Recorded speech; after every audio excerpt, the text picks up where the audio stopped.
It's turned out to be a tumultuous week for Boris Johnson and the Conservatives, with criticism over Brexit, the increased coronavirus measures, and rumours of infighting within the party. Have you lost faith in our Prime Minister? Let's discuss this with Benedict Spence, political commentator, and Lib Dem MP Christine Jardine. Christine, I mean, you're a Lib Dem, so I could almost answer the question for you, I guess. I doubt you had much faith in the first place. Afternoon. Good afternoon. What I did have faith in was that the British Parliament and the British government would stand by its word, that we had a reputation in the international stage, that we actually, as Michael Howard, former leader of the Labour Party, said in the Lords this week, we had Conservative a reputation. Party. We were fundamental in establishing the international rule of law. And now we have a Prime Minister who's gone back on it and who seems willing to break that law. And as for the person who said Boris should stick to his guns, yes, he should. But the agreement that he's threatening to break was his guns. It's his agreement. Now, that's not acceptable. Benedict Spence, just explain from a Conservative perspective how you digest, accept this change that Christine has just alluded to there. Something he not only signed but sold as well. And now apparently it was all wrong in the first place. Well, it must be said, and perhaps this is just me being a Conservative, I never sort of had particularly high hopes for Boris Johnson. I never have high hopes for any senior politician anyway. That way it makes it very difficult for you to be disappointed.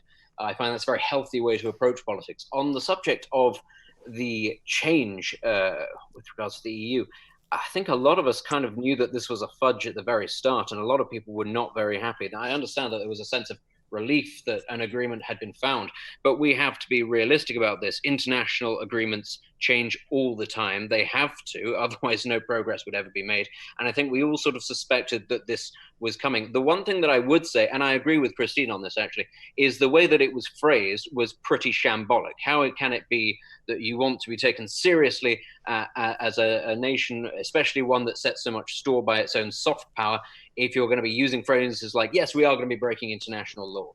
You know, how are you then going to turn around to a country like Iran and say, oh, no, you've done X, Y, Z, and we can lecture you on this, even though we ourselves are pretty open and honest about breaking international law? The reality is actually governments do this sort of thing all the time. No, they don't. No, they do. Absolutely, they do. International agreements are changing all of the time. To suggest that you come up with an agreement and it is set in stone in perpetuity is a nonsense. All right, Christine, just come back on that, and then we'll throw back to Benedict. Christine. There is a world of a difference between renegotiating an agreement and saying that you're willing to break international law.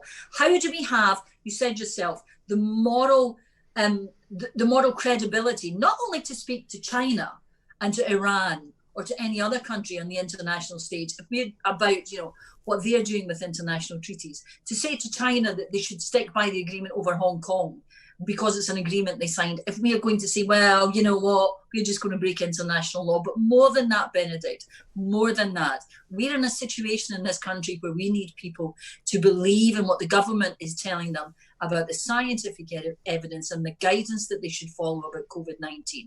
Now, how do you expect teenagers going to university this week and being asked to follow those guidelines to have any respect for a government that doesn't respect guidelines themselves? How do you do that? But Benedict, just expand firstly on the initial point there. Christine said, which sounded reasonable, that there's a difference between renegotiating an international law and just breaking one. I'm glad that she agrees with me. As I said, things are changing all the time. The way that this was phrased was very poorly. I don't actually see that we disagree on this. So I find that the reaction slightly strange. How it is that you then turn around to the public and expect them to follow your adherence on certain things. Again, this is something that a lot of Conservatives, this is the whole reason we're having this discussion. A lot of people feel very strongly about. We heard Michael Howard say the same thing in the House of Lords earlier today. It's very difficult to actually follow the message of a government if the message appears to be consistently changing. But actually, what we're discussing now is whether or not we have lost faith in this government in totality. And I would argue actually that a lot of people haven't. And that's simply because, not meaning to go back to the old argument about it being, unprecedented times, But the reality is, and I think a lot of people understand this, that this was something that this government was not prepared for. This is something that a series of governments over generations have not been prepared for and have failed properly to prepare for, even though all sorts of international bodies have been warning governments across the world that pandemics are a likely thing, they're a regular thing, and you need to be prepared for them. Actually, we weren't in a position to be able to do that, and that is not something you can squarely lay at the government's feet. That's now. true. Have they actually dealt with it particularly well? No. But let's be completely honest here. No country has dealt with it very well, and the only way out of this scenario is a vaccine. I don't actually agree that no country has dealt with it well, and you have to decide what your parameters for having dealt with it well are. Okay, should we go through New Zealand has a population of, I think it's 5 it's either 4 or 5.6 million. It's around about the same as, and it's had 22 deaths. Now, in health terms, that is hugely successful. But please don't conflate a government which is dealing with a pandemic, which we all accept was unexpected, although there was contingency planning in 2016 for it. Philip Lee has spoken about this, about how he was part of it. Please don't conflate that with a crisis which has been brought on us by the government, which is their mishandling of the EU withdrawal, to make an agreement and then say at the very last minute, you know what, that agreement that we persuaded all our MPs to sign, that we persuaded Parliament to support, that we drove the country into a needless general election for, we've changed our minds, we're not going to abide by it. That's a different thing. That's why the country has lost faith in this government. It's their mishandling and the things. And there have been some things about COVID-19 they've got wrong, and the fact that they keep changing. Let me just, Benedict, let me just throw a scenario to you. This new moonshot idea of mass testing in a variety of ways that it's meant to work. Now, I cannot find an expert, and I promise I've looked, from virologists to clinicians to those that simply work in the admin side of how these things are meant to pan out, who thinks for 1 second this is remotely possible, either pragmatically or financially. Now, that feeds into the narrative of whether we can trust our politician. What do you think of that? When you heard Mr. Johnson make an announcement about a testing program that no country on earth is even considering, did you believe it? No, absolutely not. But again, this goes back to the heart of how this government is reacting to this pandemic, which, again, it was in no way prepared for. But again, you can't just lay that entirely at its feet. This was a structural issue. And actually, if we go back to the preparation earlier this decade for the eventuality of a pandemic, yes, there was some preparation, and it was found to be seriously wanting. Now, I think a lot of people would just be a lot more reassured and frankly relieved if the government was just honest about all of this. You know, it comes up with all sorts of ideas about how it's going to go for a moonshot, all sorts of different things about how it's going to rectify the situation. The reality is, and, you know, we can pull out different governments, different examples, New Zealand, for example, and say they've dealt with it very well, and say that Iran has dealt with it very badly. You know, that's fine. The only way you're going to actually deal with this is if you get a vaccine program in place that is able to completely, you know, halt the thing in its tracks. Up until that point, actually, there are no really frankly good answers. But what we want, that doesn't mean we don't want honesty and clarity in between now and then, Ben. You know, when we find that vaccine, great. But in the lead up to that, and Christine Jardine, when it comes to governments, I mean, this one's got an 80-seat majority. In many respects, you could argue, does it actually matter if some people lose a bit of faith along the way, as far as Boris Johnson's concerned?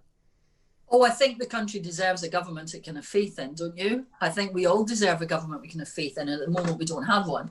And this moonshot, listen, there is nothing I would like more than for him to be able to do it, for us to be able to have 250,000 tests done by the end of October. It would be fantastic if we could do that. But let's face it, this government in which we are losing faith, for 11 weeks in a row, has failed to meet the targets it already has. My fear is that what Boris is doing is, throwing up this new aim, this new thing we're going to do, this wonderful new thing we're going to do. And he can't, because he can't meet the targets that they already have. Is this the problem, So do you think, that's Benedict, the that problem. this bluster has kind of run, the bluster express has run out of steam, as I heard somebody say? You can keep enthusing, and Mr. Johnson is very good at that, enthusing and whipping up positivity, and that's great. But there's a point when you say, hang on a second, this is now beginning to look a little bit silly.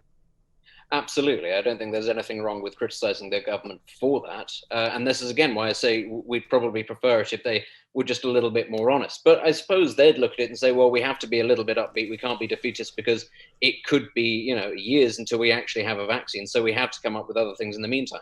That was what this government was elected on the basis of. It could promise big things, get them delivered. Now, obviously, things are not going particularly to plan when it comes to the EU negotiations. But if we were honest with ourselves, we knew that was going to be the case anyway. And it's the same with the coronavirus.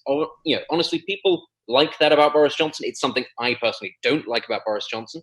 The fact that he is always very liberal with his rhetoric, perhaps a little bit too much. But actually, I think, has the country lost faith in him? I wouldn't say that they've lost any more faith in him than any other government that we've had in the past few years. And it's an interesting metric, isn't it, to go back and say, actually, when was the last time we had a government that actually the general public was completely on board with and trusted? They just don't exist. Benedict, but they still sometimes get re-elected. Okay, we are slightly against the clock, but a final word on the rule of six. What are you making of this? I wish I knew where he'd come up with it from. I would like to see the scientific evidence. I'd like to know why it is 6. And if that's the appropriate advice, and that's what the scientists are saying, yes, but I would like to know exactly why it's 6. Do you support it? It's one thing, but there is consistency, certainly between the UK government and, from my point of view, the Scottish government. I think we have to be very careful in this, that we don't think we are over the worst of this too. But do you support the 6 rule? You know what? If that's the scientific evidence that is coming out, that's what we should do, and that is how we fight it, then yes, of course. All right, let me just put that as a final question to Benedict as well. Benedict Spence, the rule of 6, is this getting a tick from you? Well, I don't know 6 people, so it doesn't really apply to me. But I suppose, look, there was always going to be an increase in the number of cases, and this is nothing to do with, as they're saying, young people raving or anything like that. There was always going to be a natural uptick, and I suppose realistically, I'm not particularly on board with it. I don't like the way that this pandemic has been handled, but if that means that cases are a little more manageable and it keeps serious cases down, then as a temporary measure for the time being, maybe we just put up with it. All right, Benedict, thank you. Benedict Spence, political commentator. The other voice there, Christine Jardine, the Lib Dem MP.